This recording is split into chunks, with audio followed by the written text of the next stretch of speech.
அகிம்சான்னா என்ன அப்படின்னு ஒருத்தர் கேட்டார். அகிம்சா பரமோ தர்மஹா சுவாமி சொல்றாரு. அகிம்சைன்னா நம்மளுடைய மனசால, வாக்கால, செயலால, புரியுதா? இது மூணுத்திலையும் எந்த ஒரு தவறும் செய்யக்கூடாது. அதாவது மனம், வாக்கு, செயலால் மற்றவர்களை துன்புறுத்தக்கூடாது. அப்ப மற்றவர்களை துன்புறுத்தக்கூடாதுன்னா என்ன? மனசால கூட இன்னொருத்தருக்கு கெட்டது நினைக்கக்கூடாது. வாயில சொல்லும் போது இன்னொருத்தருக்கு ஒன்று பிடிக்கலன்னா அது செய்யக்கூடாது. வாக்கு, செயல், நீங்க ஒரு செயல் செய்வது ஒருத்தருக்கு பிடிக்கல அப்படின்னா அது செய்யக்கூடாது. இந்த மூணும் இருந்தா அதுக்கு பேரு என்ன? அகிம்சா அப்படின்னு பாபா ரொம்ப அழகா விளக்கம் தர. இந்த அகிம்சையை தான் காந்திஜி கூட பண்ணார், எல்லார்கிட்ட போய் சொன்னாருன்னு சொல்லுவாங்க. ஆனா சத்யசாய்பாபா சொல்றது விஷயம் வேற. அகிம்சை என்பது மனம், வாக்கு, செயல், இது ஒன்னா இருக்கணும். அப்படின்னா திரிகரண சுத்தின்னு பேரு. மனம், வாக்கு, செயல் ஒன்றுபட்டால் அதுக்கு பேர் தர்மம்னு பேர்.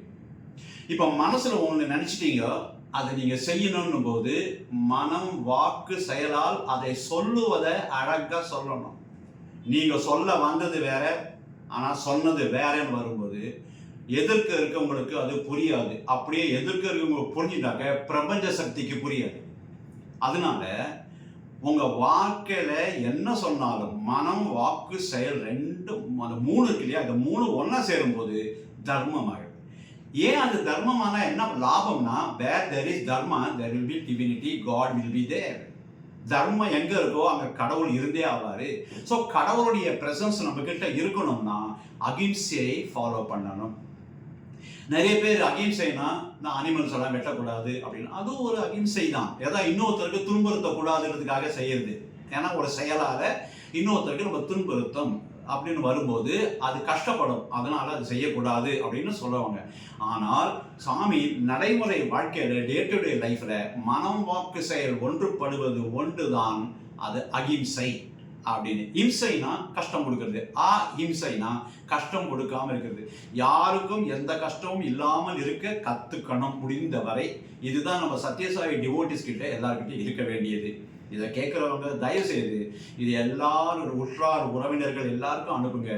நம்ம பிரம்ம சத்தியம் என்ற யூடியூப் சேனலை எல்லாரும் சப்ஸ்கிரைப் பண்ணி பெல் பட்டனை அழுத்தி ப்ளஸ் டெய்லி உங்களுக்கு இன்ஃபர்மேஷன் வரும் பொழுது அதை தயவுசெய்து ஓப்பன் பண்ணி பாருங்க. அதுக்கு உங்க வேண்டிய கமெண்ட்டு, டீசெண்டான கமெண்ட் எதுவாக இருந்தாலும் நீங்க போடலாம். அதில் கேள்வி பதில் இருந்தால் அடியேன் அதற்கு பதில் சொல்ல காத்து கொண்டிருக்கிறேன். ஸோ அதுவும் நீங்க கேட்கலாம். ஜெய் சாய்ராம்.